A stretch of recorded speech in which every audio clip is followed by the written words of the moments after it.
Hi, this is Jonathan Rosenhead, Jerusalem psychotherapist. This week's Torah and Psychology post, Parshas Vayakhel-Pekudei, is titled "Living Under a Black Cloud." In this week's Parsha, at the end of Parshas Pekudei, we read that the cloud, the Ananei Kavod, the cloud which is the presence of HaKadosh Baruch Hu, would rest on the Mishkan. And only when the cloud was lifted, when it lifted up and raised up from the Mishkan, then the Bnei Yisrael would continue with their travels. But if the cloud did not lift, then they would not travel. So we see from this pasuk that this interaction between the presence of the cloud on the Mishkan and the continuation of the journeys of the Bnei Yisrael. And indeed, Rashi points out that this cloud would accompany them, that wherever they would set up camp, the cloud would again rest on the camp. And therefore, we see a pattern here. We see an interaction here of the cloud resting on all of the Bnei Yisrael's journeys. And we can take this idea, this metaphor of a cloud, and how it relates to psychology, and in particular a state of depression. When someone is living in and experiencing depression, often it feels like they are living under a black cloud. Wherever they go, they try to go on with their day from one day to the next. Whatever they do and wherever they go, they feel like they are living under a black cloud, this dark cloud of depression, where everything seems hopeless, and they feel helpless, and they're living in a state of despair, where the life looks dark, that they are living under this black cloud. And it's not just a metaphor, it actually relates to how they perceive and experience their life. This is their reality, this cloud that they are living under, this dark black cloud of depression. And if we look at depression and how it is treated, certainly therapy is a very beneficial way to try and get out of depression. And indeed, when we look at cognitive behavior therapy, which was developed by Aaron Beck, initially he was looking at how it applied to depression and how a person can develop cognitive flexibility to be able to help treat depression.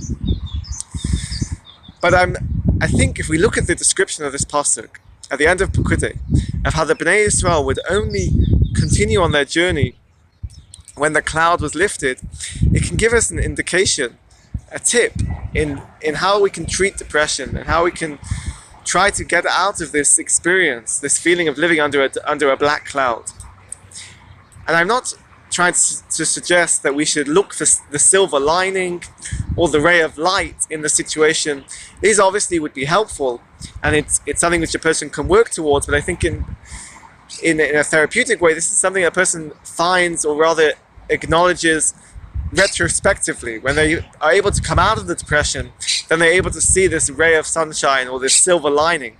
What I'm looking at now is how a person lives under this dark cloud, under this black cloud of depression, and they want to try and get out of it. They don't want to continue with this day-to-day cycle, wherever this journey of their life of constantly going from place to place and having this cloud accompanying them, this black cloud. How do they get out of this? So instead of trying to force the situation, perhaps trying to force this black cloud away, this dark cloud, or maybe trying to ignore it, trying to turn your head away, what the pasuk is trying to say is that we should stop. That we need to stop and just to give it time and space for this black cloud, allow it to rest.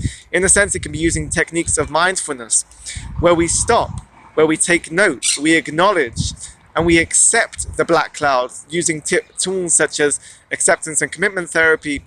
We are allowing this black cloud to rest, to take camp over us, and we acknowledge it and we accept that it is there, and we give ourselves the time to acknowledge it and to accept it, to build up the strength and the patience and the skills to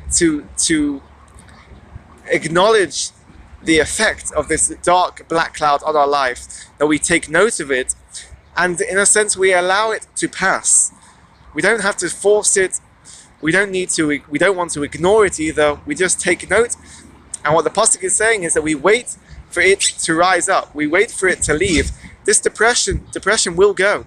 In life, depression is in a sense, and unfortunately it's part of our life, it's part of our journey through life. Wherever we go, there will be times where we need to stop, we need to set up camp, and we need to allow this dark cloud, this black cloud, to rest upon us.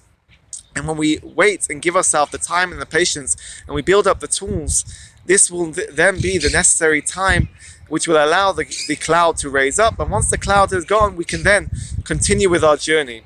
So the pasuk is giving us this hope. We don't need to live in despair. We don't need to live in this sense of utter distress and despair that the cloud will never leave us. We can give ourselves the time that we need, build up the strength, build up the tools, and it will leave us, and we can continue on our journey. So I wish you good health and happiness on your journeys in life, and I wish you a good Shabbos and keep well.